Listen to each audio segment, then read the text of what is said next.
Assalamualaikum warahmatullahi wabarakatuh. Halo, selamat malam pemirsa, apa kabar Anda hari ini? Seperti biasa, apa kabar Indonesia Malam menemani istirahat malam hari Anda. Saya Cica Anissa dan rekan saya Agita Malika. Pemirsa, mengenai razia OTT, suap dan gratifikasi terhadap 3 hakim Pengadilan Negeri Surabaya menuai sorotan pemirsa. Yang menjadi pertanyaan, apakah memang begitu lemahnya pengawasan terhadap hakim-hakim kita? Padahal sebelumnya memang banyak hakim yang menuntut ada penyesuaian remunerasi pemirsa. Itu akan saya bahas di Apa Kabar Indonesia Malam bersama dengan rekan saya Agita Malika. Ya, betul sekali Caca dan juga pemirsa. Selain itu juga tentunya kita akan mengabarkan bagaimana suasana terkini di Akmil Magelang. Sebagaimana diketahui hari ini adalah pembekalan dari para menteri, wakil menteri dan juga para utusan khusus dan juga staf khusus pemirsa. Kami hadirkan informasi selengkapnya untuk Anda. Inilah dia pemirsa, kami hadirkan langsung situasi terkini di Akmil Magelang. Rombongan ini sudah tiba, bahkan tadi sebelumnya Presiden Republik Indonesia Prabowo Subianto ini tadi sudah tiba sekitar 5 menit yang lalu pemirsa dan sudah masuk ke dalam Akmil Magelang. Begitu pula juga dengan Wakil Presiden Republik Indonesia Gibran Rakabuming Raka beserta juga dengan seluruh jajaran menteri dan juga wakil menteri dari Kabinet Merah Putih. Kita bisa melihat begitu antusias tentunya para masyarakat Indonesia khususnya di Magelang yang menyambut dengan riuh gempita ya Caca, begitu antusias melihat peristiwa yang momen langka ini menyambut kedatangan dari Presiden dan juga Wakil Presiden terpilih beserta seluruh jajaran Kabinet Merah Putih.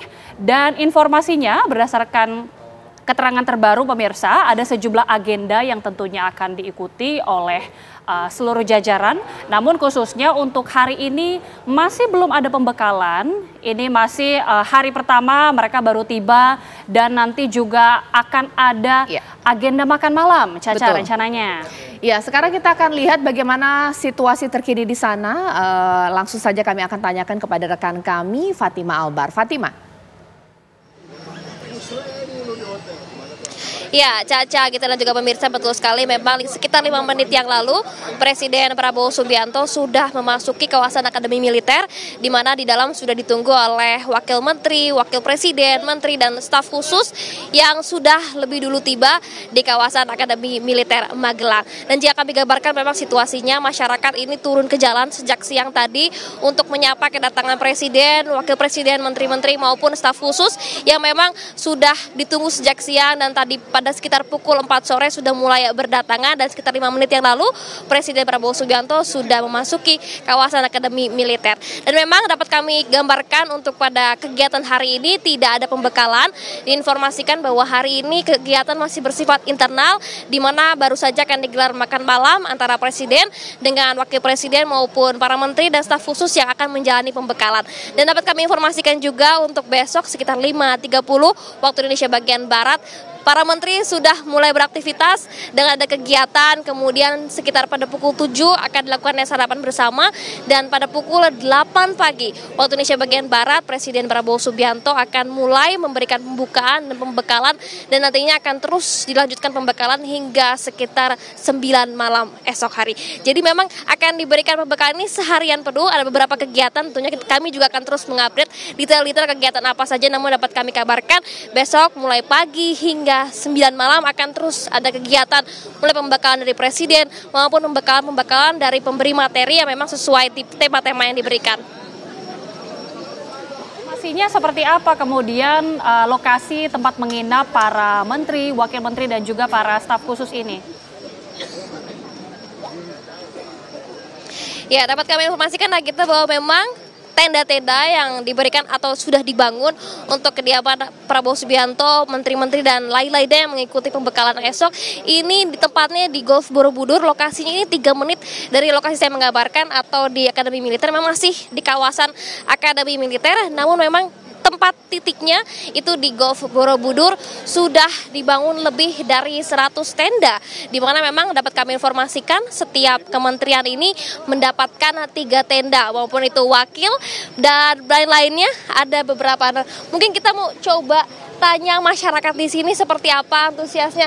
Ibu mungkin bisa tanya-tanya sedikit, tadi gimana melihat Presiden datang ke Magelang, perasaannya seperti apa Bu? Aduh, saya senang banget Mbak, senang banget lihat Bapak Prabowo, bisa bertemu dengan beliau. Ya Allah, begitu sangat mengesankan sekali. Masya Allah, luar biasa banget. Mudah-mudahan untuk Indonesia, mudah-mudahan dengan dipimpin oleh beliau bisa menjadikan perkembangan untuk Indonesia. Luar biasa. Ini dari jam berapa nih Bu nunggunya? Kalau saya lihat ini dari siang udah pada nunggu. Kalau Ibu sendiri ini nunggu dari jam berapa? Kalau saya tadi jam 5 Mbak. Jam 5, terus tadi sudah ada Mas siapa yang wakil, iya Mas Gibran. Terus saya tadi balik lagi, terus 5:30 baru kesini lagi, baru ketemu sama Bapak Prabowo. Masya Allah, luar biasa. Nah, tetangga-tetangga di sini gimana nih Bu? Ini kayak tadi saya lihat penuh sekali. Apa emang janjian semua tetangga untuk turun ke jalan atau seperti apa? Enggak sih Mbak, enggak. Sebenarnya mungkin ini semua dari hati mereka masing-masing untuk ketemu dengan Bapak Prabowo. Dengan antusiasnya mereka berbondong-bondong untuk datang ke sini untuk bertemu dengan beliau. Ibu sendiri datangnya sama siapa aja nih Bu? Saya dengan anak saya ini Ashraf, dan ini kakaknya ini Azhara Nur Akila. Ini dari SD Mutual semua. Nah, ini ada yang mungkin gimana tadi udah lihat Pak Presiden datang secara langsung gimana? Tegas. Belum. Tadi belum lihat, tapi lihat dari jauh udah lihat ya? Udah. Terus dari jam berapa ada nunggunya di sini? Jam 5. Jam 5. Dari jam 5 juga. Oke. Oke, baik. Terima kasih Ibu sudah memberikan waktu ya pemirsa. Memang dapat kami informasikan dari sejak siang tadi memang antusias warga turun ke jalan untuk menyambut rombongan presiden, wakil presiden maupun wakil menteri dan menteri. Ini cukup besar karena dari siang hari tadi saya sudah melihat begitu banyak warga yang turun ke jalan sejak siang hari tadi. Nah, saya mau coba tanya-tanya lagi nih, mungkin ada adik-adik di sini udah nunggu. Adik-adik mungkin ini gimana tadi sudah lihat presiden datang dari jam berapa nih nunggu di sini? Kita ke sini dari jam 2, Kak. Dari jam 2. Terus gimana tadi udah lihat langsung presiden, rombongan wakil presiden maupun menteri-menteri gimana? Ya, tadi seneng Kak bisa lihat menteri dari bis langsung turun ke Akmil, terus nanti kita video. Terus ada tadi Pak Gibran juga, terus Pak Prabowo juga. Ini rame-rame janjian atau gimana nih? Iya, ini di ketemu aja sama sekolah Kak. Jadi satu sekolah janjian nunggu di sini atau gimana? Iya, tadi dari kemarin dikasih tahu sama guru-guru buat besok kita menyambut menteri dan presiden gitu. Terus kita siap-siap dari kemarin Kak. Bahkan dari kemarin ya, berarti satu sekolah di sini ikut turun buat nyambut begitu ya? Iya. Nah, nanti kalau misalnya ada Pak Prabowo lagi nih udah keluar, mau nyampein apa mungkin ke Pak Presiden?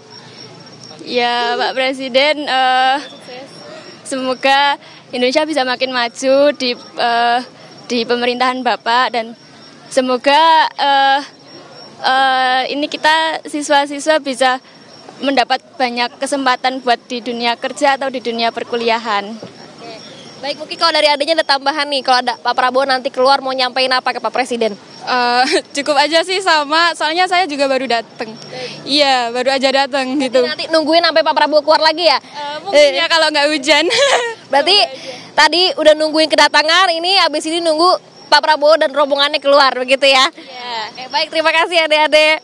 Ya, itu pemirsa perbincangan kita sedikit, dan memang yang kami gambarkan ini masih banyak sekali warga yang menunggu di depan Akademi Militer. Ternyata memang mereka tidak hanya menunggu kedatangan presiden dan rombongan saja, namun juga menunggu nanti para presiden dan rombongan, maksud kami presiden dengan rombongan akan keluar dari Akademi Militer menuju ke Golf Borobudur, di mana tempat-tempat tenda yang sudah disediakan, di mana tempat pembekalan juga akan dilaksanakan. Untuk itu kami masih menunggu pukul berapakah Presiden Republik Indonesia bersama dengan rombongan yang menteri, wakil presiden dan staf khusus akan keluar dari Akademi Militer menuju tenda yang sudah disiapkan. Sementara itu. Baik, terima kasih Fatimah Albar, informasi langsung dari Akmil Magelang. Dan pemirsa, usai jeda, apa kabar Indonesia Malam juga akan hadir bersama Caca Anissa untuk berdialog dengan sejumlah narasumber. Benar sekali pemirsa, saat lagi mari kita bahas mengenai 3 hakim yang terjiduk OTT Kejaksaan Agung pemirsa atas suap dan gratifikasi kasus Ronald Tanur. Sesaat lagi di Apa Kabar Indonesia Malam.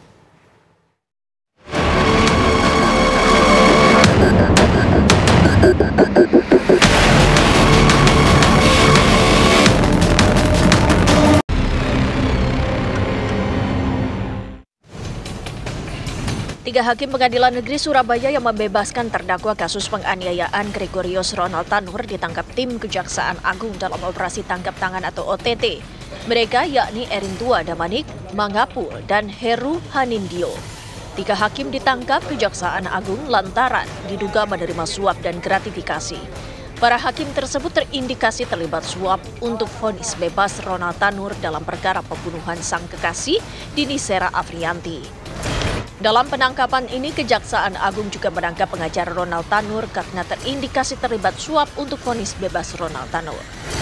Selain mengamankan hakim, penyidik Jampitsus Kejaksaan Agung mengamankan sejumlah barang bukti berupa uang miliaran rupiah dari 4 kediaman para tersangka. Tim penyidik pada Jaksa Agung Muda Tindak Pidana Khusus telah melakukan penggeledahan dan penangkapan terhadap 3 orang hakim pada Pengadilan Negeri Surabaya dengan inisial ED, AH, kemudian M, dan seorang lawyer atau pengacara atas nama LS. Sementara itu, Mahkamah Agung menghormati proses hukum terhadap 3 hakim PN Surabaya terkait kasus suap atau gratifikasi dalam perkara Ronald Tanur yang tengah dilakukan oleh Kejagung. Mahkamah Agung juga memberhentikan sementara 3 hakim PN Surabaya yang memvonis bebas Ronald Tanur pada Juli lalu. Seperti diketahui, vonis bebas Ronald Tanur yang digelar di PN Surabaya di bulan Juli lalu menuai reaksi publik karena dianggap tidak memperhatikan bukti-bukti yang sudah ditunjukkan di persidangan. Hakim menilai Ronald tidak terbukti membunuh atau menganiaya kekasihnya, wanita asal Sukabumi, Jawa Barat, Dini Sera Afrianti hingga tewas. Padahal jaksa sebelumnya menuntut Ronald hukuman 12 tahun penjara dan membayar restitusi pada keluarga korban atau ahli waris senilai 263,6 juta rupiah. Terbaru, Mahkamah Agung membatalkan putusan bebas terdakwa Gregorius Ronald Tanur di kasus dugaan pembunuhan terhadap Dini Sera. MA menganulir putusan dari vonis bebas menjadi hukuman 5 tahun penjara. Penangkapan Hakim PN Surabaya menambah catatan kelam bagi kalangan wakil Tuhan yang terlibat kasus suap. Lantas, benarkah OTT Hakim di PN Surabaya menunjukkan masih lemahnya pengawasan praktik pelanggaran etika dan hukum yang dilakukan hakim? Benarkah penghasilan minim para pengadil memicu hakim menggadaikan integritas dan menerima suap? Tim TV One mengabarkan. Pemirsa, menjadi sangat miris pemirsa ketika 3 hakim Pengadilan Negeri Surabaya terjaring OTT terkait vonis yang diberikan untuk Ronald Tanur. Ini saja sudah menjadi sorotan. Bagaimana mungkin untuk kasus yang luar biasa pembunuhan tapi bisa dipermainkan pemirsa dengan suap dengan angka yang fantastis. Yang kedua, bukan untuk menghubung-hubungkan. Tapi kita baru saja mengingat bahwa hakim mengadakan aksi solidaritas untuk menuntut remunerasi gaji pemirsa karena mereka merasa harus mendapat lebih layak dari apa yang didapatkan saat ini pemirsa. Tapi ternyata etik dari hakim tersebut disorot seluruh Indonesia. Itu yang akan saya bahas di Apa Kabar Indonesia malam hari ini. Dosen Fakultas Hukum UI sudah hadir bersama saya di sini, Bang Aristo Pangaribuan. Selamat malam. Assalamualaikum Bang Aristo. Waalaikumsalam Mbak Ya. Ica, selamat malam. Saya sudah tersambung dengan 2 narasumber kita, yakni adalah juru bicara Mahkamah Agung Yang Mulia Yanto dan juga mantan Hakim MA Profesor Gayus Lumbun. Selamat malam, Assalamualaikum Bapak-Bapak. Iya, waalaikumsalam warahmatullahi wabarakatuh. Baik, saya ingin ke Pak Yanto terlebih dahulu. Yang Mulia, boleh diberikan tanggapan. Ini menjadi concern seluruh Indonesia, OTT Hakim, angkanya fantastis. Bagaimana MA menanggapinya? Iya, terima kasih. Assalamualaikum warahmatullahi wabarakatuh. Bahwa sebagaimana kita ketahui pada tanggal 23 hari Rabu kemarin 2004 telah terjadi kegiatan penggeledahan, penyitaan dan diikuti dengan penangkapan oleh Jampitsus Kejaksaan Agung terhadap 3 orang hakim Pengadilan Negeri Surabaya tersebut, bahwa terhadap peristiwa tersebut Mahkamah Agung menghargai dan menghormati proses hukum yang dilakukan oleh Kejaksaan Agung terhadap ketiga hakim Pengadilan Negeri Surabaya tersebut. Baik, tapi boleh dijelaskan juga di sini Yang Mulia, supaya tidak ada kesalahan persepsi dari masyarakat. Sebenarnya kasus berjalan ini sudah dilakukan ya di tingkat KY ya, bahwa pada akhirnya di tanggal 23 Oktober kasasi dari jaksa dikabulkan sehingga Ronald Tanur tidak bebas, atau bagaimana detailnya Yang Mulia? Ya, terima kasih bahwa pada tanggal 22 Oktober itu perkara kasasi Ronald Tanur itu sudah diputus oleh Majelis Kasasi, dan kasasi daripada jaksa Pengadilan Kejaksaan Negeri Surabaya dikabulkan, di mana terdakwa dinyatakan terbukti bersalah melakukan tindak pidana penganiayaan yang menyebabkan matinya orang dan telah dijatuhi pidana selama 5 tahun, Mbak. Oke. Nah, kemudian pada tanggal 23 ada peristiwa penggeledahan, penyitaan, dan penangkapan. Baik, Yang Mulia, ketika kasasi tersebut dikabulkan, sebelum ada OTT, status dari 3 hakim ini apa? Diberhentikan tapi secara hormat, betul begitu?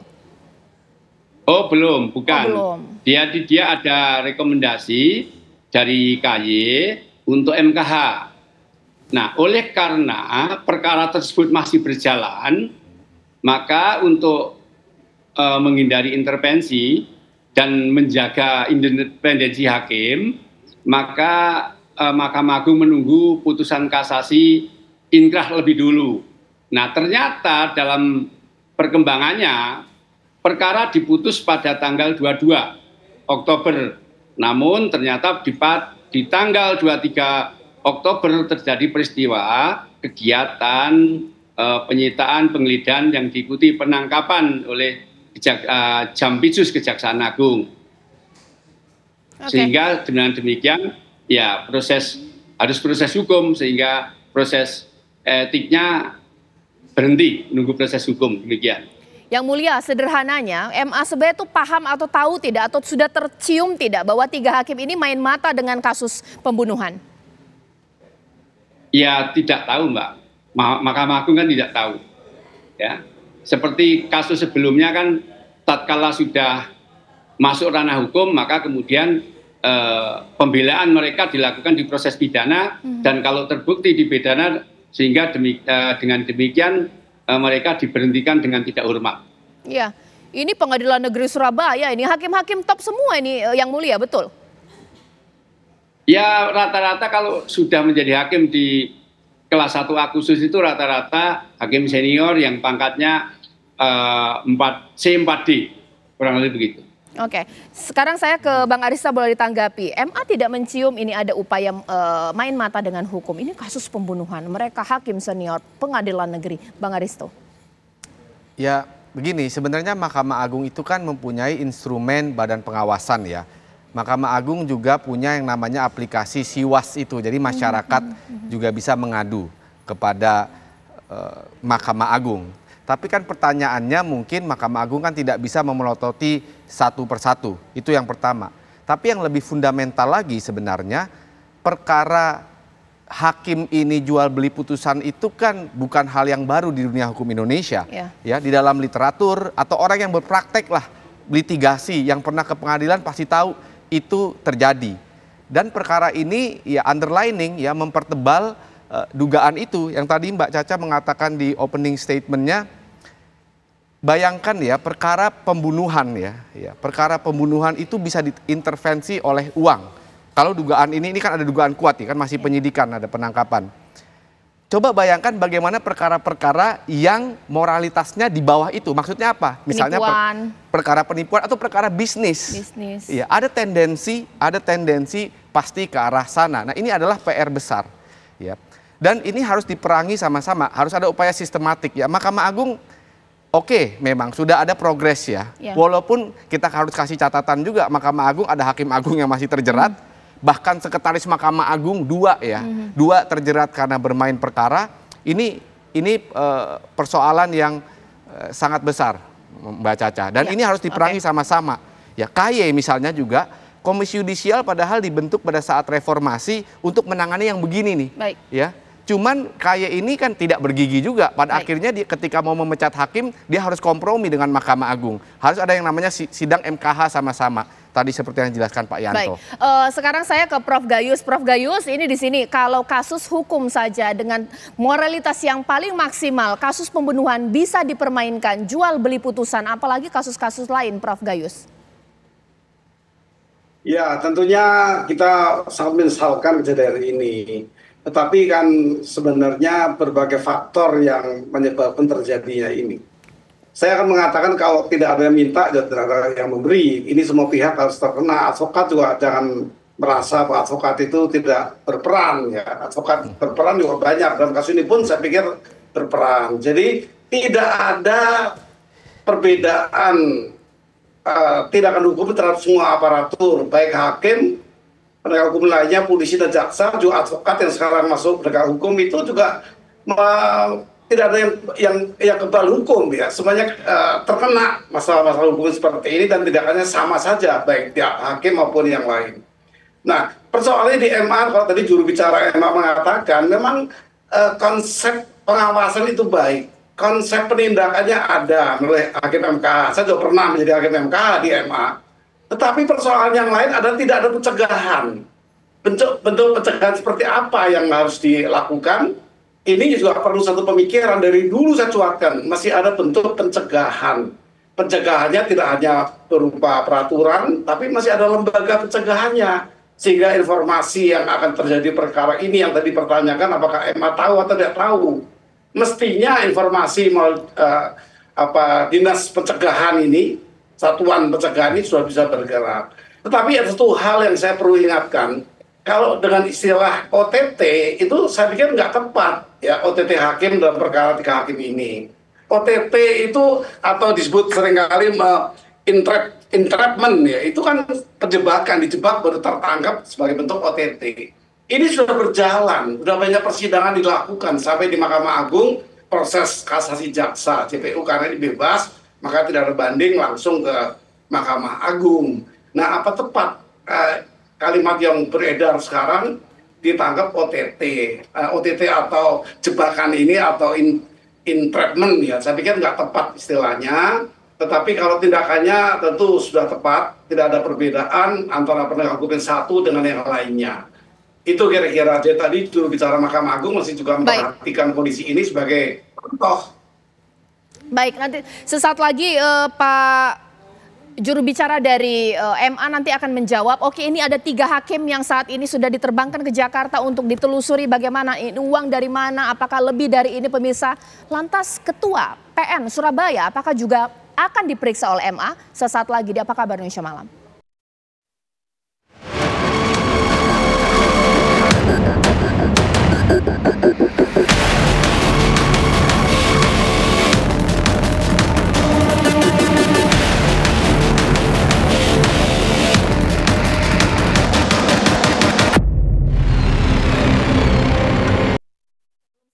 Yang Mulia Yanto, saya terlebih dahulu kuasa hukum dari keluarga korban, Mas Dimas Yemahura di sini. Mas Dimas, selamat malam.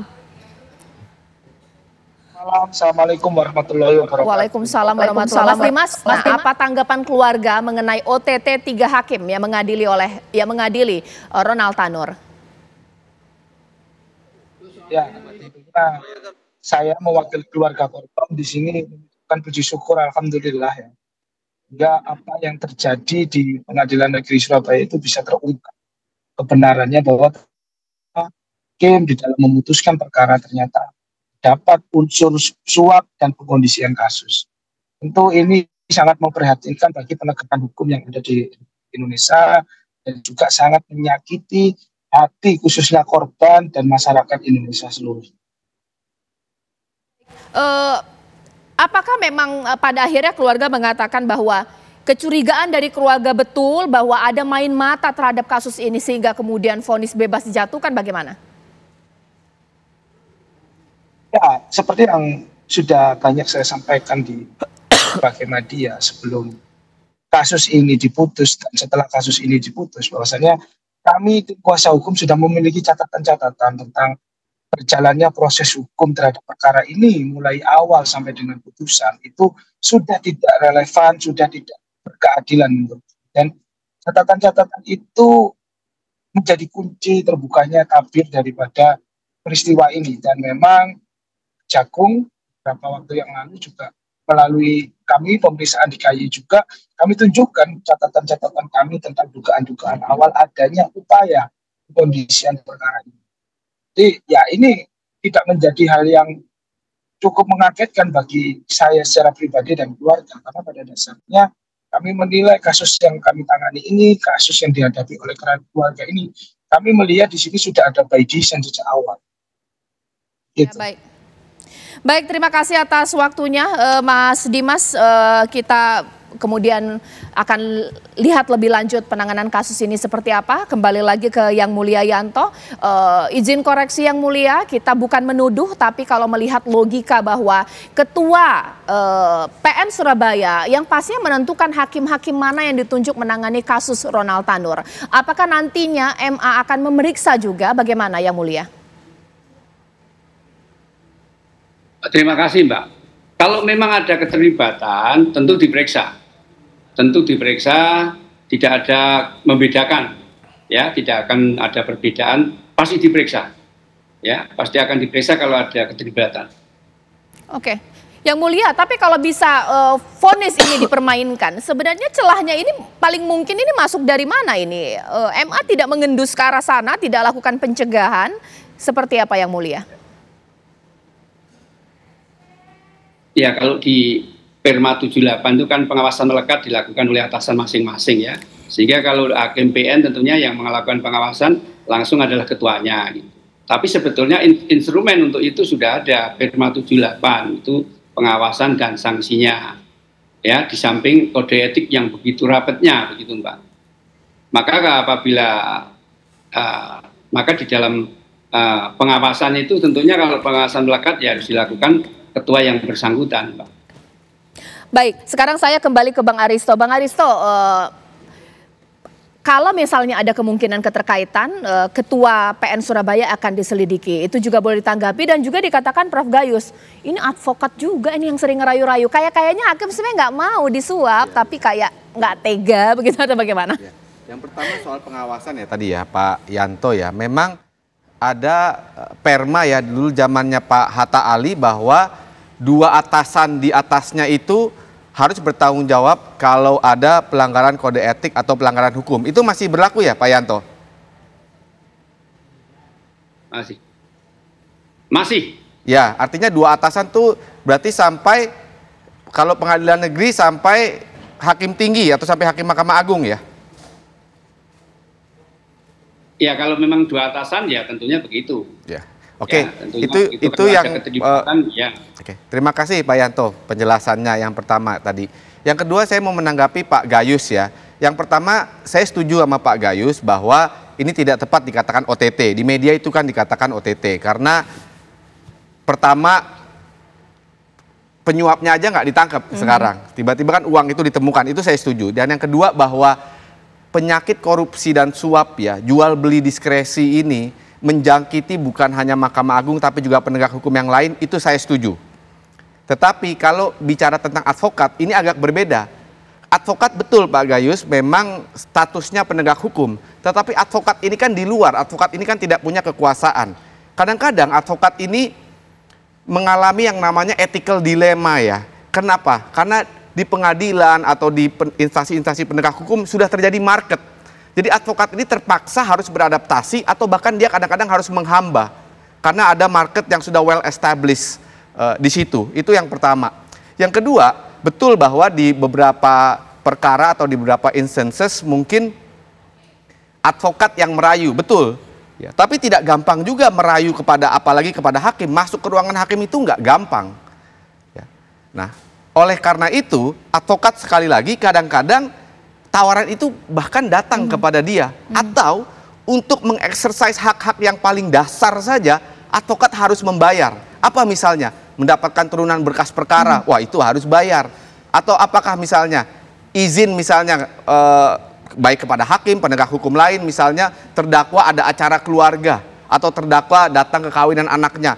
Untuk basic necessities, advokat kadang-kadang juga harus membayar. Ini yang saya selalu katakan, advokat itu ditempatkan secara marginal di dalam sistem hukum acara kita, dan dia ditempatkan dalam posisi yang menghamba kepada penguasa. Siapa penguasanya? Yang punya kuasa dari polisi, jaksa, penyidik, penegak hukum, termasuk hakim. Begitu Mbak Caca. Ya, boleh tanggapi Prof Gayus, apalagi kalau kita dengar baru-baru ini kan kemarin kita sudah setuju bahwa hakim-hakim akan dinaikkan remunerasinya secara layak, tapi tidak berselang lama etika dari para hakim itu juga tersorot menerima suap miliaran rupiah, Prof Gayus. Sebuah kejahatan pidana itu dikenal dalam satu teori yang disebut sebagai integrated criminal justice system. Memang advokat tidak masuk di situ, ya walaupun dia penegak hukum juga, tapi tidak di situ. Tapi peran advokat sangat tinggi. Hampir semua kasus melibatkan advokat.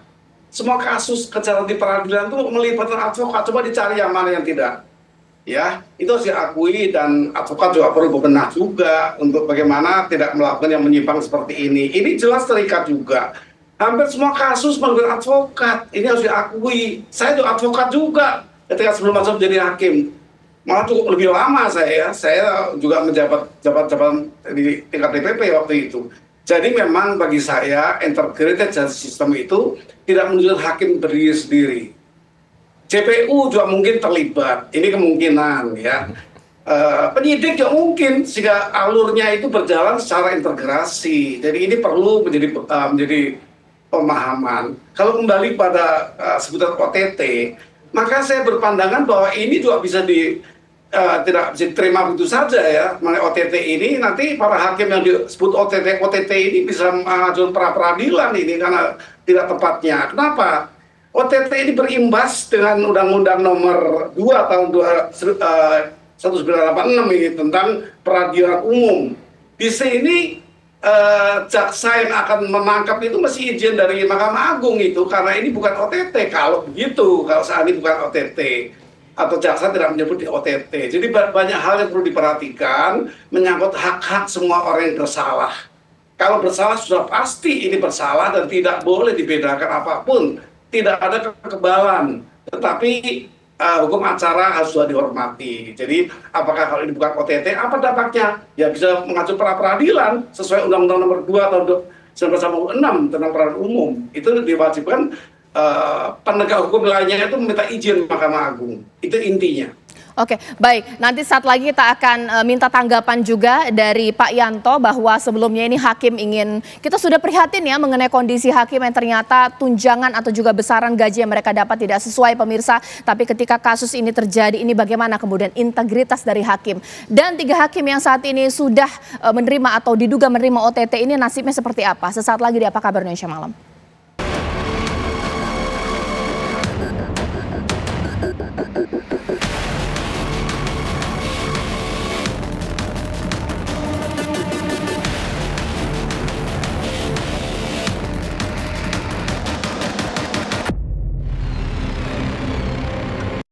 Ya, sekarang kita akan cek bagaimana kondisi terkini di Pengadilan Negeri Surabaya. Sudah ada rekan kami Farah di sana. Farah, silakan. Iya, Caca Anissa dan juga pemirsa, sebanyak 3 hakim tersangka yang menangani kasus pembebasan Gregorius Ronald Tanur atas kasus penganiayaan terhadap Dini Sarah Afrianti sampai saat ini masih ditahan di Kejaksaan Tinggi Jawa Timur, pemirsa. Informasi yang kami dapatkan dari Kepala Kejaksaan Tinggi Miamiati bahwa Kejaksaan Agung, pemirsa, telah menerbitkan surat penahanan terhadap 3 hakim. Namun memang lokasi penahanannya ini dititipkan di Kejaksaan Tinggi Jawa Timur. Meski begitu, ini Kejaksaan Tinggi artinya hanya memfasilitasi rutannya saja, namun seluruh proses penyidikan, pemeriksaan ini dilakukan oleh tim penyidik pidana khusus Kejaksaan Agung Republik Indonesia. Dan sebelum masuk ke sel tahanan, pemirsa, ini memang 3 hakim mulai dari Ketua Hakim Erin Tuahdamanik Mangapol dan juga Heru Henindyo ini dilakukan isolasi terlebih dahulu selama 14 hari untuk mensterilisasi, maksud kami mengamankan agar sebelum masuk ke rutan ini memang benar-benar dalam kondisi aman sehingga tidak menularkan penyakit terhadap penghuni rutan lainnya. Dan informasi yang kami dapatkan juga pemirsa, ini Kejaksaan Tinggi Jawa Timur ini masih menunggu putusan yang diunggah atau yang dikirimkan oleh MA berkaitan dengan penahanan atau penangkapan dari terdakwa Gregorius Ronald Tanur yang sudah ditetapkan oleh MA pada 22 Oktober kemarin. Ini divonis selama 5 tahun pidana penjara. Artinya nanti begitu sudah ada surat putusan, kemudian baru akan dilakukan eksekusi atau penangkapan dari Gregorius Ronald Tanur. Sementara berkaitan dengan bagaimana atau di mana posisi dari Gregorius Ronald Tanur saat ini, Kejati memastikan bahwa GRT ini masih ada di dalam Indonesia karena memang sejak tanggal 8 Agustus 2024 lalu ini Kejaksaan Negeri Surabaya bekerjasama dengan Imigrasi Surabaya ini telah melakukan pencekalan terhadap terdakwa Gregorius Ronald Tanur, sehingga memang Kejati bisa memastikan bahwa kondisi GRT ini masih berada di wilayah Indonesia. Dan memang nantinya jika memang pada saat eksekusi atau penangkapan ini tidak ditemukannya Gregorius Ronald Tanur, ini nantinya akan dimasukkan ke dalam daftar pencarian orang. Dan informasi juga yang kami dapatkan pemirsa, sampai saat ini masih terus dilakukan perpanjangan pemeriksaan yang dilakukan oleh tim penyidik Pitsus dari Kejagung. Dan menurut informasi yang kami dapatkan, hasil wawancara kami dengan kuasa hukum dari korban yaitu Dimas Yembahur Al-Farouk ini mengungkapkan bahwa pihaknya mengapresiasi Kejagung yang telah mendengarkan kuasa hukum dan juga memberikan atensi kepada keluarga korban terkait dengan pelanggaran atau kejanggalan-kejanggalan yang terjadi selama persidangan di Pengadilan Negeri Surabaya. Dan saat ini hasil wawancara kami dengan Dimas Yembahur ini pihaknya akan mempersiapkan dan sedang mendalami karena berdasarkan putusan MA ini Gregorius Ronald Tanur dijatuhi hukuman 5 tahun penjara, sementara berdasarkan dakwaan sebelumnya ini paling lama kurang lebih 12 tahun penjara dengan pasal yang didakwakan ini adalah pasal 351 ayat 3 dan juga pasal 359 KUHP.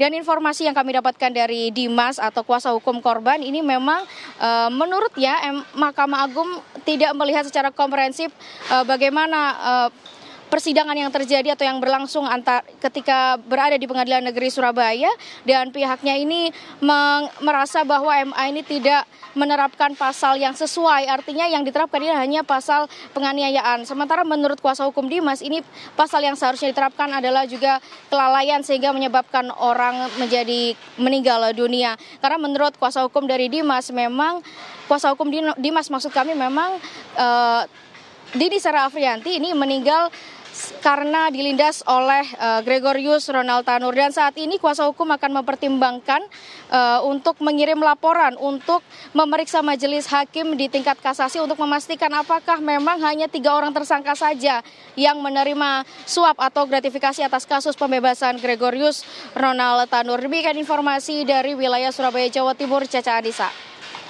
Ya, terima kasih Farah atas laporan langsung dari Surabaya, Jawa Timur. Untuk mengingatkan Anda kembali, saya akan hadirkan kepada Anda kronologis kejadian kematian Dini Sera Afrianti hingga kemudian vonis sempat diberikan kepada Ronald Tanur, vonis bebas yang kemudian dianulir pemirsa. Ini dia. Ya pemirsa, ini dia kronologis tewasnya Dini Sera Afrianti versi polisi dan kuasa hukum 3 Oktober. Ronald Tanur dan Dini makan malam di Jiwok, Surabaya. Kemudian keduanya kemudian diundang rekannya ke KTV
Yanto, bagaimana kemudian hakim menindaklanjuti status hukum atau status etik dari 3 hakim ini?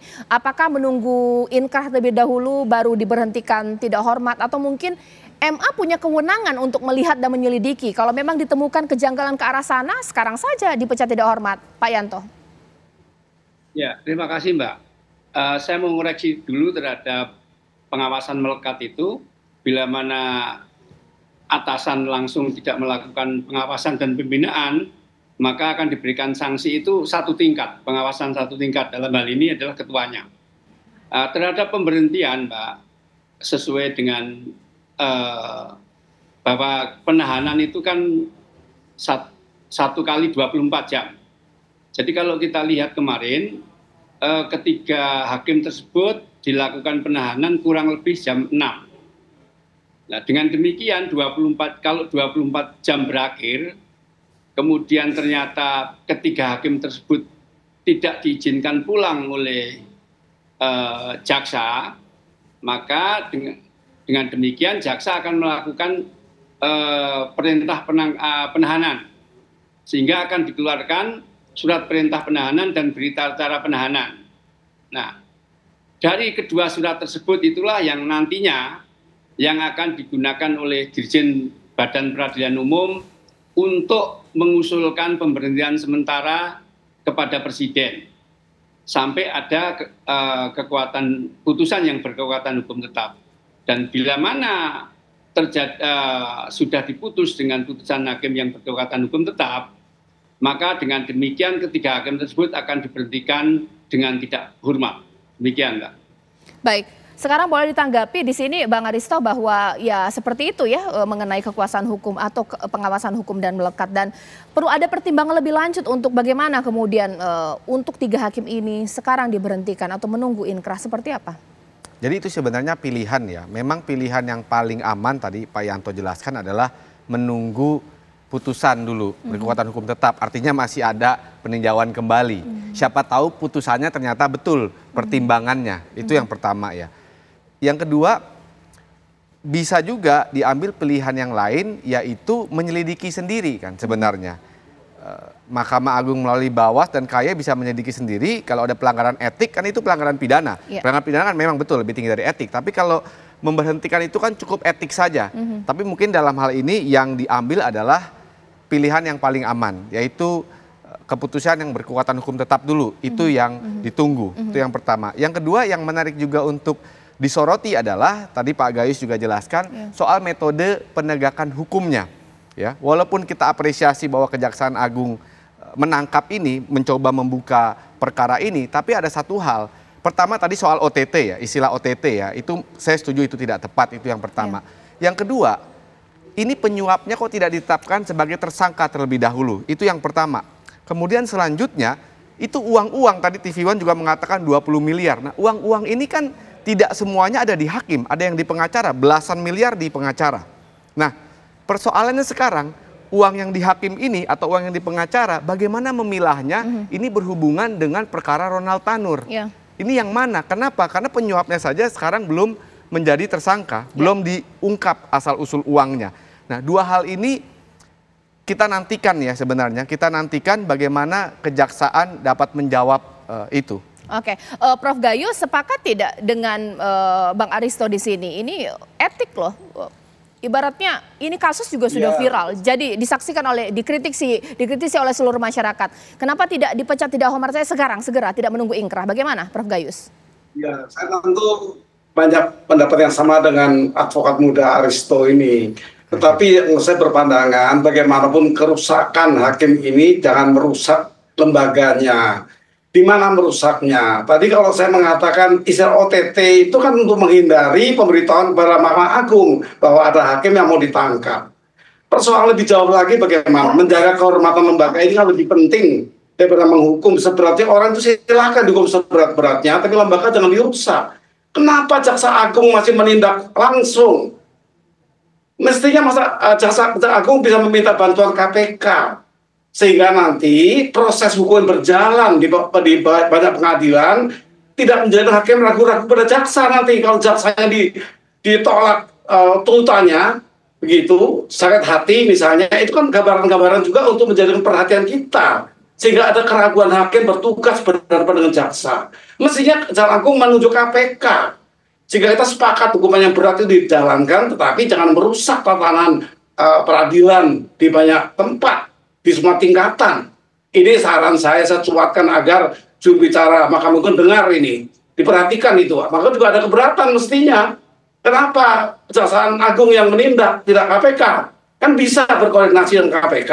Ini Saudara Yanto mesti tahu juga itu, disampaikan ke teman-teman di sana, di Mahkamah Agung. Ada suatan membela peradilan, membela kehormatan lembaga. Demikian. Ya, baik. Terakhir di sini Pak Yanto, untuk Pak Yanto, karena ada kegiatan lain ya sesaat lagi, boleh ditanggapi mengenai hal ini dan juga kita tahu bahwa vonis dianulir, vonis bebas dianulir dan Ronald Tanu dihukum 5 tahun, tapi ini pelakunya sudah menghirup udara bebas ini. Bagaimana kemudian Yang Mulia Yanto? Ya, terima kasih. Kalau terhadap itu OTT atau tidak ya, karena itu saya dalam satu lembaga, saya tidak komentar, nanti dikira intervensi atau mempengaruhi.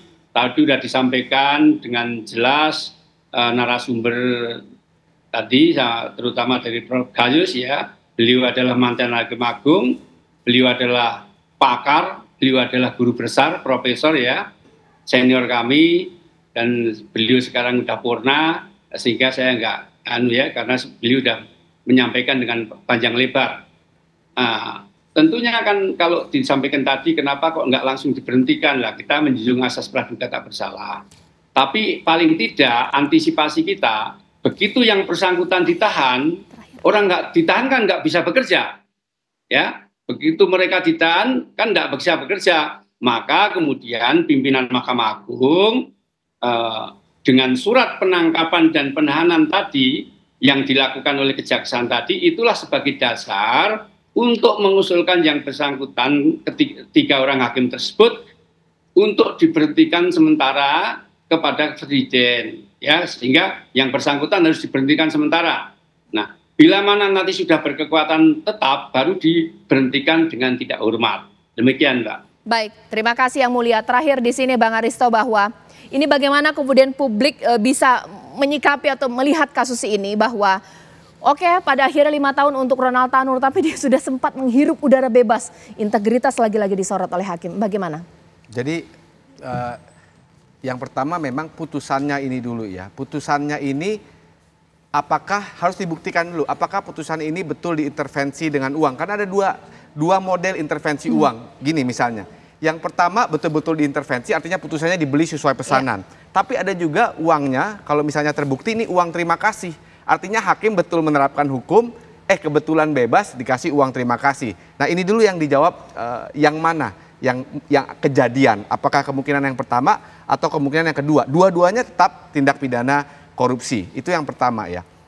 Yang kedua, tadi melihat komentar Pak Gayus nih, saya malah mencium ada aroma persaingan antar penegak hukum nih, ada ketersinggungan. Nah ini yang menarik juga tadi. Pak Gayus tadi mengatakan OTT ini sebenarnya untuk mengakali aturan supaya tidak lapor. Nah ini juga harus ditelusuri juga, karena ini adalah isu yang menarik ya. Ini isu yang menarik karena kalau itu yang terjadi, itu sungguh tidak produktif untuk dunia hukum Indonesia.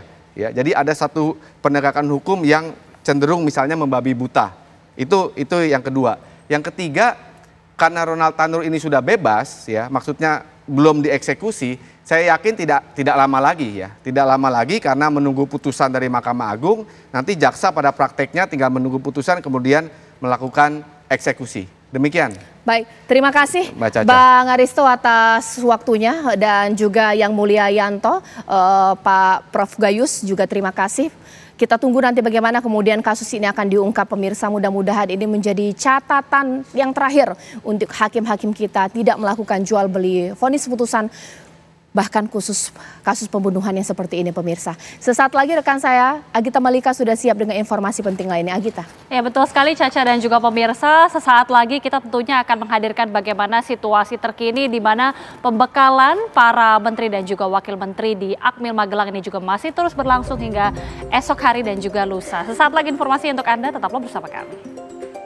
Kembali lagi di Apa Kabar Indonesia Malam, pemirsa. Acara pembekalan di Akademi Militer Magelang resmi dimulai pada hari ini, di mana ada sejumlah kegiatan yang tentunya akan diikuti dengan Menteri dan juga Wakil Menteri. Dan kita ketahui pemirsa, Prabowo Subianto, Presiden Republik Indonesia juga tiba di Akademi Militer Magelang dengan menaiki mobil maung berwarna putih berplat nomor Indonesia 1 dan tadi sekitar pukul 17.57 waktu Indonesia Barat, Prabowo Subianto ini juga sudah tiba, langsung disambut oleh seluruh masyarakat Magelang, masyarakat Indonesia yang tampaknya ini menyambut begitu dengan antusias, yang juga tentunya sangat menantikan bagaimana kegiatan Akmil atau kegiatan pembekalan yang diikuti oleh Menteri dan juga Wakil Menteri dalam beberapa hari ke depan. Kita ketahui juga bahwa Prabowo Subianto ini tadi tiba di gerbang utara Akmil Magelang dari arah Pakelan atau selatan, dan juga ini adalah rute yang dilewati dan juga ini berbeda dengan rute yang dilewati oleh para wakil menteri dan juga bahkan Wakil Presiden Gibran Rakabuming Raka yang menuju Akmil dari arah utara kota Magelang. Kemudian juga warga terlihat menunggu kedatangan Prabowo dan sontak sekali juga memanggil nama Prabowo Subianto.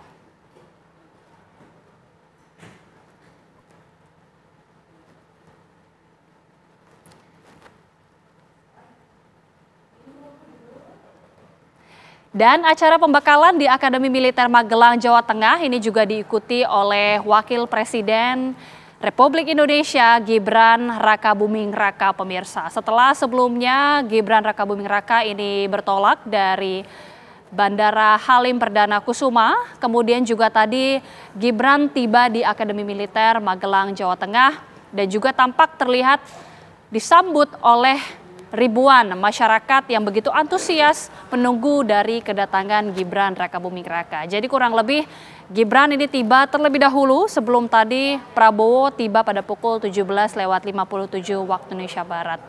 Masyarakat yang begitu antusias tampak terlihat juga pemirsa, kita lihat ini menyalami Gibran dan juga bahkan masyarakat warga Magelang ini sudah tampak menunggu dari siang hari tadi. Begitu antusias dan menantikan apa saja sebenarnya kegiatan-kegiatan yang akan diikuti dari pembekalan para menteri dan juga wakil menteri serta para staf khusus. Kemudian juga kita melihat tadi bagaimana antusiasme masyarakat ini tidak surut bahkan sampai malam hari hingga saat ini juga masih terlihat begitu bersemangat, pemirsa.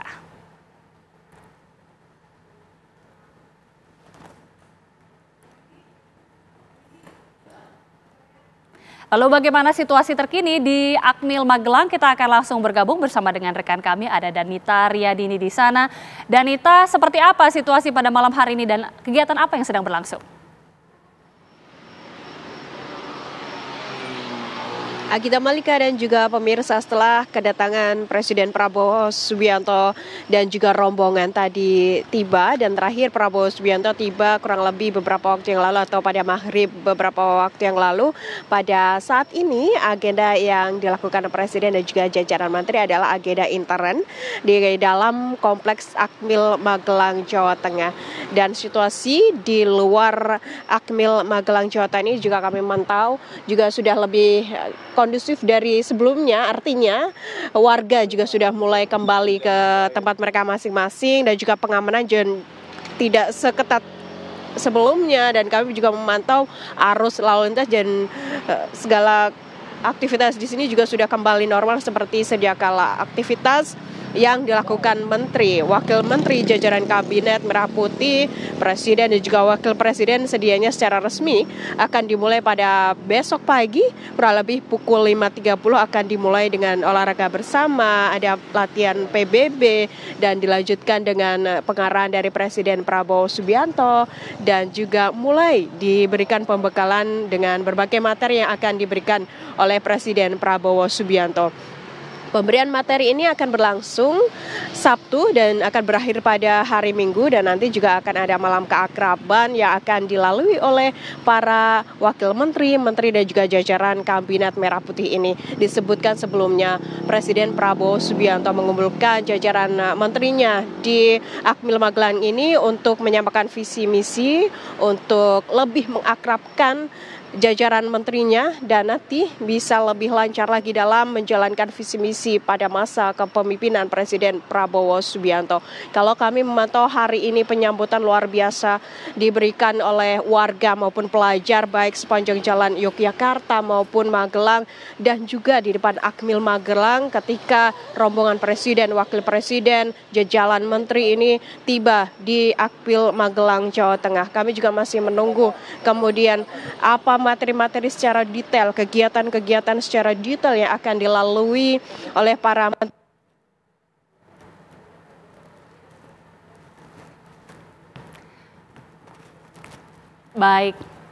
Baik, terima kasih Danita Riyadini, informasi langsung dari Magelang, Jawa Tengah. Dan pemirsa, usai jeda kita akan hadirkan informasi terkait dengan ribuan guru dan juga elemen masyarakat ini mengawal persidangan perdana Ibu Supriyani yang digelar di Pengadilan Negeri Andolo, Kabupaten Konawe Selatan, Sulawesi Tenggara. Sesaat lagi informasi untuk Anda, kami segera kembali.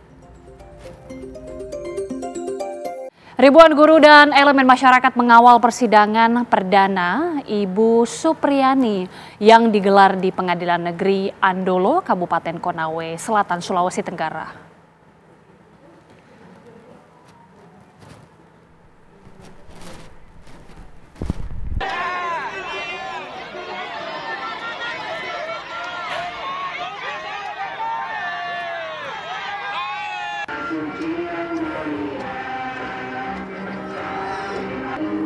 Beramai-ramai guru dan masyarakat memberikan dukungan moral kepada terdakwa yang dituduh telah melakukan penganiayaan terhadap anak muridnya. Mereka rela berjalan kaki menuju kantor Pengadilan Negeri Andolo sebagai bentuk solidaritas sekaligus memberikan dukungan moral kepada Supriyani. Ribuan guru dan warga meminta Supriyani dibebaskan dari segala tuduhan dan bisa kembali mengajar seperti semula.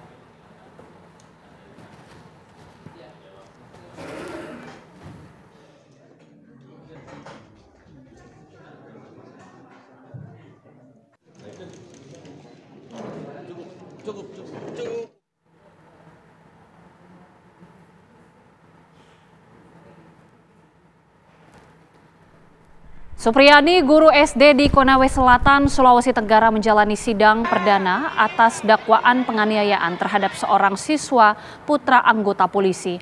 Ratusan personel keamanan disiagakan untuk mengamankan jalannya persidangan.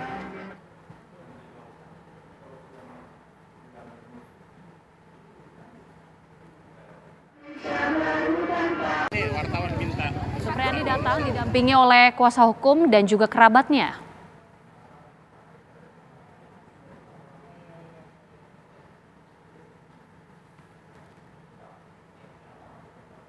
Di mana saat memasuki ruang sidang untuk menjalani persidangan, pembukaan dengan agenda pembacaan dakwaan oleh jaksa penuntut umum. Guru honorer SDN 4 Baito itu didakwa atas kasus penganiayaan terhadap anak muridnya yang terjadi pada April lalu, di mana korban mengalami luka lebam pada bagian paha dalam. Atas dakwaan tersebut, Supriyani mengaku sedih karena dirinya tak pernah melakukan segala tindakan penganiayaan yang didakwakan kepadanya dan akan mengajukan eksepsi.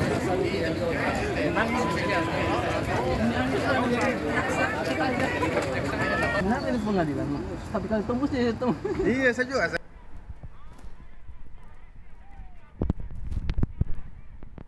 Pemirsa, beredar sebuah video viral di media sosial cekcok antara istri seorang oknum anggota Polda NTT dengan anggota Provos Polda NTT. Saya ada surat izin mengemudi. Dalam rekaman tersebut, sang istri oknum polisi itu tidak terima mobilnya diberhentikan oleh anggota Provos Polda NTT. Ada. Ini. Ada. Bapak sudah nggak usah bawa.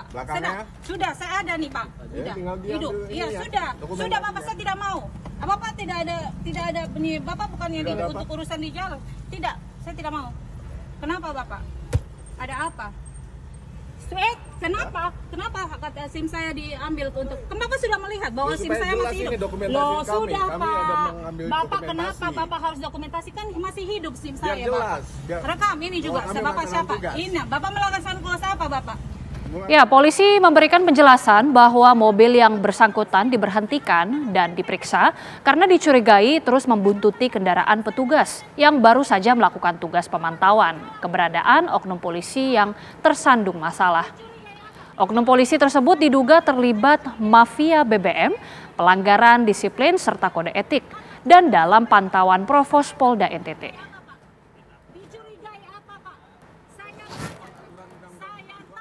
Setelah anggota kita melakukan mengecek kediaman, lalu kembali. Tim ini kembali, lalu diikuti oleh mobil yang tidak dikenal pada saat itu. Diikuti, akhirnya karena kecurigaan anggota ini kenapa mobil diikuti, makanya kemudian berhenti mengecek. Ini yang ikuti siapa nih, dalam rangka apa? Nah, lalu ternyata ditemukan di dalam itu ada istri yang Pemirsa, sebuah kendaraan dump truck terlibat tabrakan dengan kendaraan pick-up di Jalan Raya Kabupaten Sampang, Madura, Jawa Timur. Akibat kecelakaan ini, sang sopir bak terbuka tewas. Ya Allah. Iya. Aduh, udah masaper ya. Inilah insiden kecelakaan dahsyat yang terjadi. Kedua kendaraan yang tengah sama-sama mengangkut barang ini beradu banteng hingga mengalami ringsek di bagian bodi depan. Sementara itu, sang sopir bak terbuka diketahui dalam kondisi terjatuh hingga keluar dari kabin depan kendaraan. Insiden berawal saat kendaraan pick-up melaju kencang dari arah Bangkalan menuju Kabupaten Sampang dengan kecepatan cukup tinggi. Tiba-tiba sampai di tempat kejadian, mobil pick-up melaju ke arah kanan jalan karena diduga mengantuk. Sedangkan dari arah sebaliknya melaju kendaraan dump truck. Karena jarak yang terlalu dekat, kecelakaan tidak dapat terelakkan. Sang sopir bak terbuka terjatuh dari kabin kendaraan dan mengalami luka parah. Korban dilarikan ke rumah sakit terdekat. Namun di tengah perjalanan, korban meninggal dunia. Ya Allah. Akibat peristiwa ini membuat kedua kendaraan mengalami kerusakan yang cukup serius. Sementara jalan raya pengongsean pengendara dari dua arah ini sempat tersendat. Ya Allah. Ari sopra. Ya Allah. Berikutnya diduga mengalami masalah kesehatan seorang supir truk CPO mengalami kecelakaan hingga mobil terperosok ke dalam sungai di Kabupaten Pelalawan, Riau. Tidak dapat menyelamatkan diri, sopir ditemukan meninggal dunia. Kejadian berawal saat korban menghubungi rekannya dan menyebutkan bahwa dirinya mengeluh kesakitan, namun korban tetap melanjutkan perjalanannya. Setiba di ponton penyeberangan, mobil yang dikendarai korban tiba dengan kecepatan dan sedang langsung masuk ke dalam sungai Kampar tanpa mengindahkan peringatan yang diberikan petugas penjagaan. Akibat kejadian tersebut, petugas dari Satpol Airut Polsek Langgam, TNI dan BPBD daerah kemudian tiba di lokasi dan mengevakuasi korban yang terjebak di ruang kemudi. Setelah 1 jam, korban kemudian berhasil dikeluarkan, namun ditemukan meninggal dunia.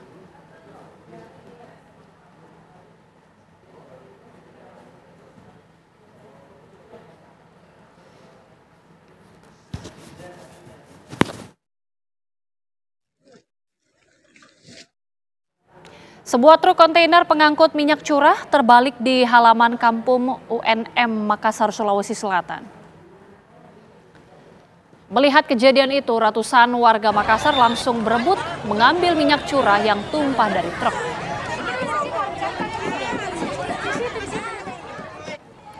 Kepolisian kewalahan menghalau aksi massa. Warga mengaku rebutan minyak curah karena harga minyak curah di pasaran mahal mencapai hingga Rp25.000 per kilonya. Warga pun mendapatkan minyak curah gratis ini dari tumpahan kontainer minyak curah dan berebutan hingga berjam-jam untuk mendapatkan minyak curah. Akibat rebutan minyak curah tersebut, ini menimbulkan kemacetan panjang di Jalan Andi Pangeran Petarani, Makassar. Karena sejumlah pengendara yang melintas singgah dan menyaksikan warga rebutan minyak curah tersebut. Diduga peristiwa terbaliknya mobil truk pengangkut minyak curah lantaran menghindari mobil di depan saat penurunan jalan tol hingga berbalik arah menabrak pintu pagar kampus UNM Makassar tersebut.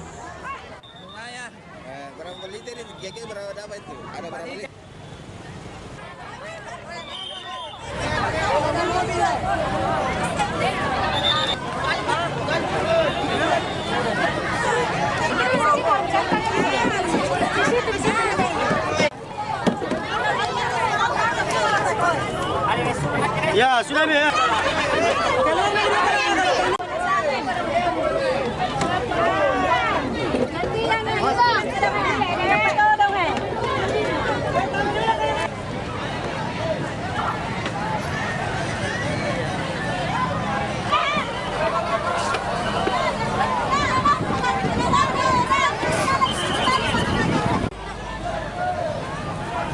Pemirsa, sebanyak 23 siswa sekolah menengah pertama Negeri 8 Kota Tangerang Selatan terjangkit cacar air dan gondongan.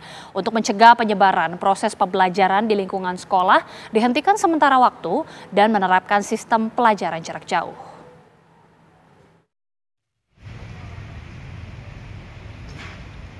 Kegiatan belajar mengajar SMPN 8 yang berlokasi di Jalan Raya Serpong, Kecamatan Setu, Tangerang Selatan, dihentikan sementara waktu setelah ditemukannya siswa yang terjangkit cacar air dan gondongan.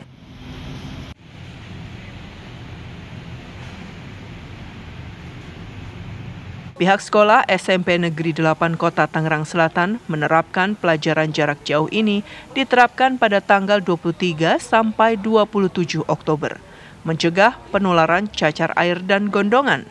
Sebanyak 23 siswa terserang penyakit cacar air dan gondongan.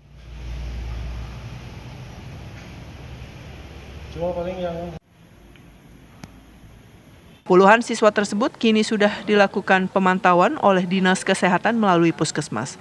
Sejumlah langkah antisipasi juga sudah dilakukan agar tidak terjadi lagi penularan.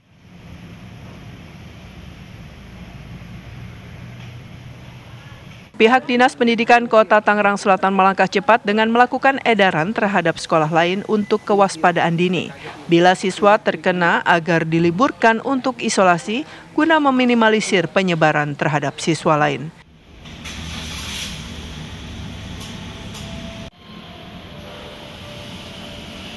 Sementara itu, Pemkot menghimbau kepada masyarakat untuk selalu menjaga kebersihan serta menjalani pola hidup sehat terlebih dalam kondisi cuaca saat ini.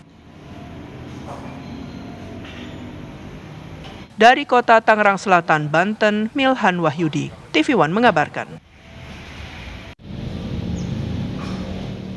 Pemirsa, seorang petugas pemadam kebakaran Depok gugur saat bertugas memadamkan api di pemotongan ayam Cisalak, Depok, Jawa Barat. Sebanyak 80 anggota damkar menuntut keadilan dengan melayangkan somasi terbuka kepada pemerintah terkait dugaan korupsi pengadaan barang.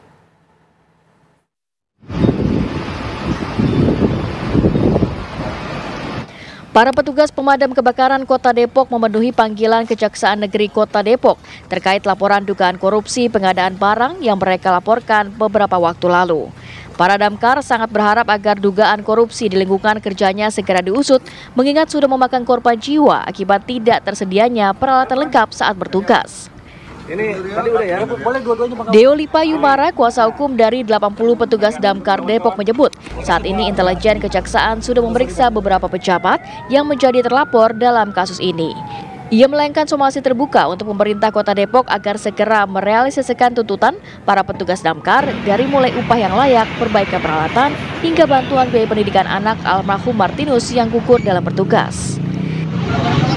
Ya, memberikan kompensasi tanggung jawab atas kelalaian dan pengabaian pemerintah Kota Depok selama ini terhadap petugas dan dinas damkar Kota Depok yang berakibatkan meninggalnya seorang petugas damkar yang bernama Martinus Reja Panjaitan dengan cara mengangkat derajat mendiang Martinus Reja Panjaitan sebagai pahlawan damkar Kota Depok di dalam plakat register pemerintah Kota Depok. dan membiayai masa depan pendidikan anak-anak mendiang Martinus Gereja Panjaitan sejak saat ini sampai mereka menyelesaikan pendidikan tinggi kuliah. Sementara Sandi butar-butar, petugas pemadam kebakaran yang sebelumnya viral karena mengungkap dugaan korupsi itu mengaku sudah siap mental menghadapi pemeriksaan. Ya, nyawa temen hilang, siapa sih bang yang nggak sedih gitu? Ya teman-teman semua satu UPT sekarang semuanya udah siap mau apapun yang terjadi gitu. Teman satu rekan, teman satu kantor, ya udah siap aja gitu segala-galanya. Kalau dibilang persiapan ya nggak ada, fakta aja, fakta lapangan jujur apa adanya. Dirinya sudah mengumpulkan sejumlah fakta yang akan dijadikan sebagai alat bukti. Dari Depok, Jawa Barat, Meli Kasna, TV One mengabarkan. Berbagai kegiatan dilakukan dalam peringatan Hari Santri di berbagai daerah, mulai dari menggelar pengajian hingga menggelar donasi untuk Palestina, pemirsa.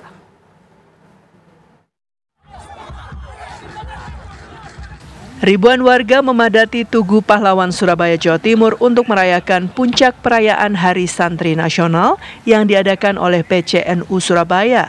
Tidak hanya diisi dengan istighosah dan doa bersama, Hari Santri Nasional juga dimeriahkan pertunjukan drama kolosal berjudul Resolusi Jihad Fisabilillah yang mengisahkan perjuangan santri di Surabaya mengusir penjajah Belanda yang membonceng tentara Inggris.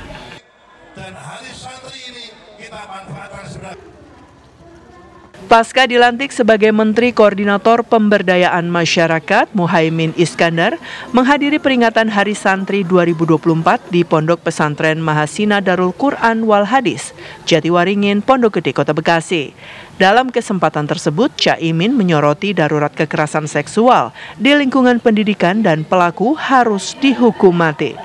Muhaimin yang datang langsung menjadi inspektur upacara, dalam sambutannya ia memberikan motivasi kepada para santri untuk tidak minder dan putus asa, serta santri tidak perlu memikirkan masa depan. Hal ini dikarenakan masa depan bisa dipelajari dengan terus belajar dengan baik.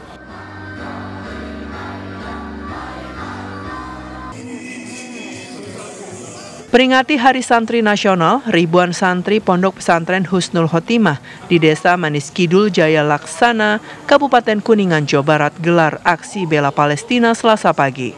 Aksi ini merupakan bentuk dukungan kepada rakyat Palestina 1 tahun genosida oleh Zionis Israel. Aksi bela Palestina ini diikuti ribuan santri serta para pengasuh Pondok Pesantren Husnul Khotimah. Mereka menyuarakan yel-yel untuk kemerdekaan Palestina yang telah menewaskan jutaan warga, mulai orang tua hingga anak-anak. Mereka juga membentangkan bendera raksasa Palestina sebagai wujud kecintaannya kepada Palestina. Tidak hanya itu, sebagai bentuk kepedulian santri dan tokoh ulama Husnul Khotimah melakukan penggalangan dana untuk Palestina.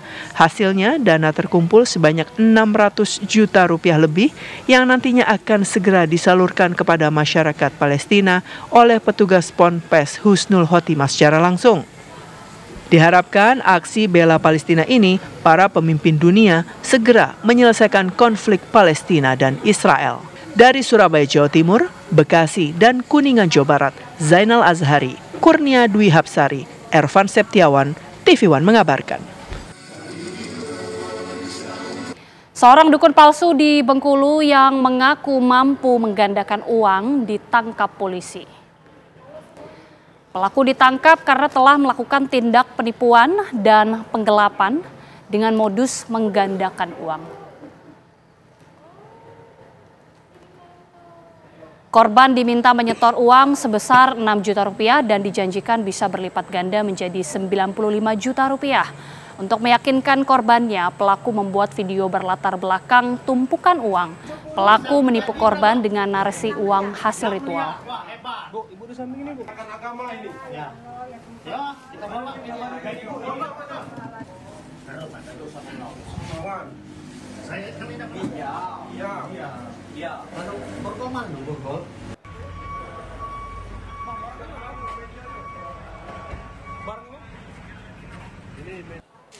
Baru itulah yang ketawa. 6 miliarnya Bapak selfie itu dari mana duitnya Pak? Duit palsu itu Pak. Apa?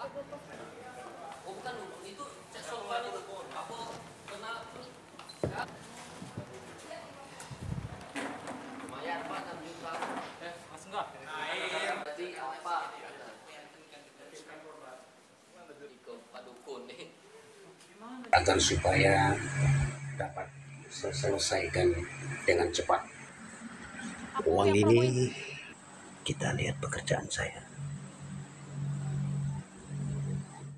Informasi tadi sekaligus menutup perjumpaan kita di Apa Kabar Indonesia Malam, dan sesaat lagi Anda bisa menyaksikan program Dua Sisi bersama Dwi Anggia dengan tema Badan Haji Dwentuk Akankah Lebih Efektif.